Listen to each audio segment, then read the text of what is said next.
welcome to the Troutfitter Podcast with your host, Kent Rianda.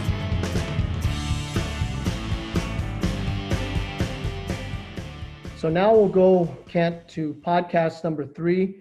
We're going to talk about a beginner and the gear that they might consider using on Crowley, and maybe some ideas or thoughts related to that. So let's just say, Kent, that I'm a guy that just went on a guide trip.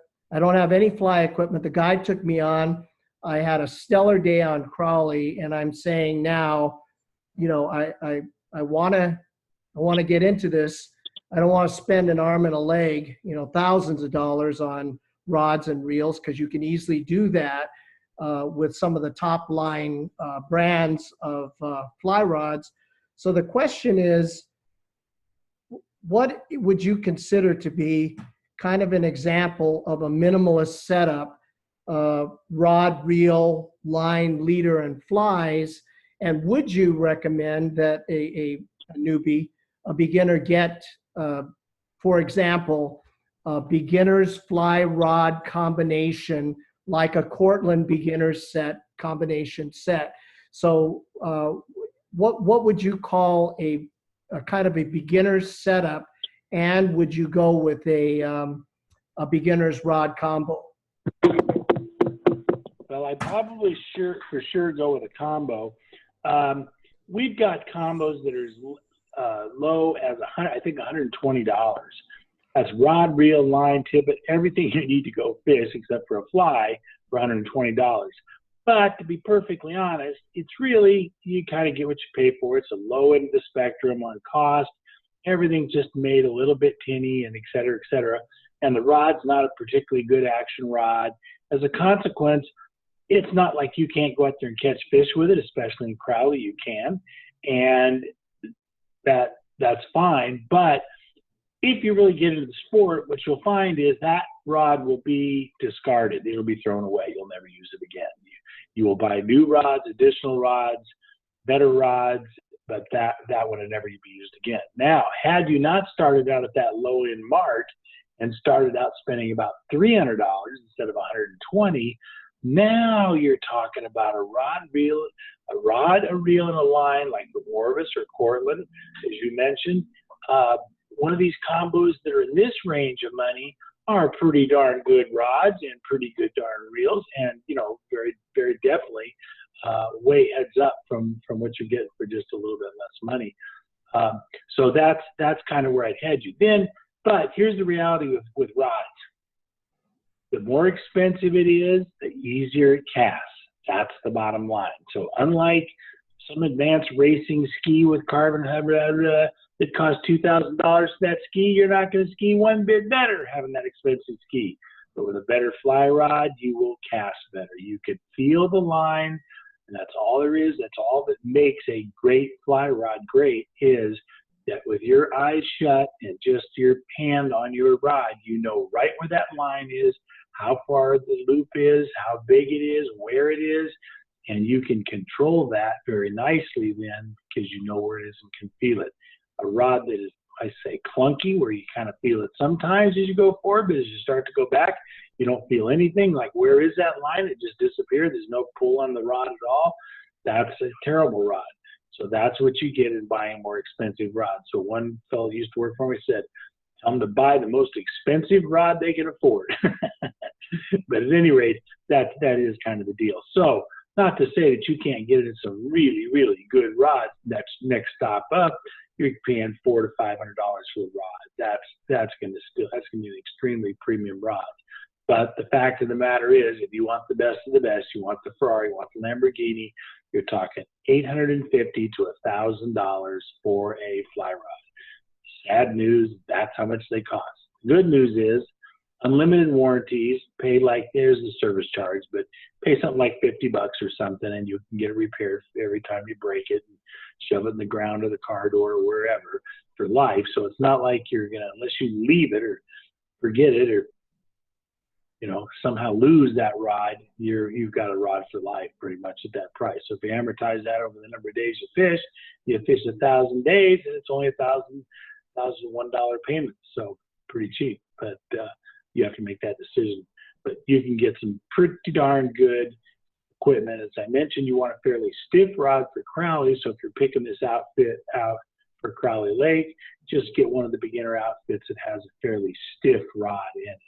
And the guys in the shop can kind of aim you which ones those are. And then just talking about Crowley in general and the idea of midging is one of the lures of Crowley, the fact that if you do use the midging technique, that you don't have to have a great cast. So you're not completely, but in large part, eliminating the casting technique piece, at least in the beginning, in favor of even casting a short distance away from the boat, so to speak, and you don't have to have this really great casting technique. You can get your line out and actually fish and potentially have really great success on Crowley without having an extremely great casting technique. Is that kind of an accurate statement? Yeah, absolutely. We typically fish. Some people say, oh, big fish don't come that close to the boat. And I say, yeah, right. Look at all this underwater video I shot with 6 inches from the side of the boat straight down. There's huge giant fish going by. So I kind of, say that's now whether they bite or not, or they know not to bite close, you can get into a long discussion. But at any rate, even guys that throw it a long ways away only throw it about 35 feet away. People that fish close to the boat fish 10 feet away. 10 feet is fine. You will catch fish at 10 feet if you can get it in, but anybody can pretty much slap it out there 20 feet. Sometimes making a mess in the process is also possible, but generally speaking, you can even do what they call a roll cast, and you can be taught how to do one of those, which is pretty straightforward, not back and forth, not as much chance to snag up your line. But yeah, the casting part of fishing Crowley is minimal because as long as it's out in front of you, it doesn't end up behind you or to the side of you, but you can actually pitch the thing and get it to go forward right in front of you. The distance and left or right, plus or minus 2 feet or something, is not going to make any difference. You get it out there, and that's where you fish. What about, Kent, somebody who might be tempted to buy used gear? Is there a used gear market for fly rods? Would someone join a club and see if they could get used gear from someone in a club? Yeah, for sure. eBay is a good way, kind of sight unseen, but you can buy it just like you can buy anything else. You can buy it at a garage sale, but it's a more selected group. You got to look in specific locations to find it.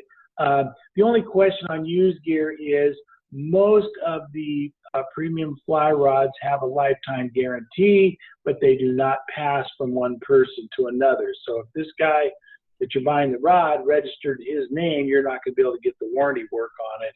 Now, you might be able to work out something with him that you sent him the rod and he would send it in, but it gets more complicated. Be aware of that. You're probably not going to have, number one, direct warranty for the rod with most companies. Every company has their own rules, and there will be a service charge for breaks, but that's the only negative. The only other thing about buying a used rod is many times when a rod breaks, it doesn't just really break. What happened was you forgot about that last time when that fly, either a high velocity little one or a fairly low velocity big one, when that point of that hook went right into the side of that graphite on the side of that rod, big clunk. It was windy and you were casting hard, and all of a sudden clunk, your fly hit your fly rod. Oh, bummer. And you untangle the mess and you fish. Well, if that was really a bummer, is if that point of that hook went right into that graphite, just like having a little star in your window.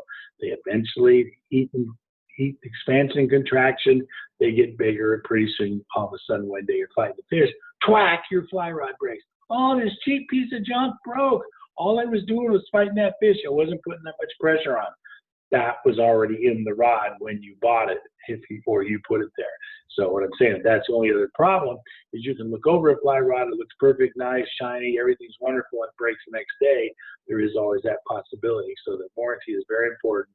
and you got to kind of get that pieced out as to what you're, is it worth it to buy used? Because you can certainly get some good deals, especially when companies rotate from one model to another. They've had the XYZ model for 5 years. Now they go to the ZXZ model and they discontinue the other one. That one discontinued doesn't mean it's any less quality of product just because they brought out a new, supposedly better one.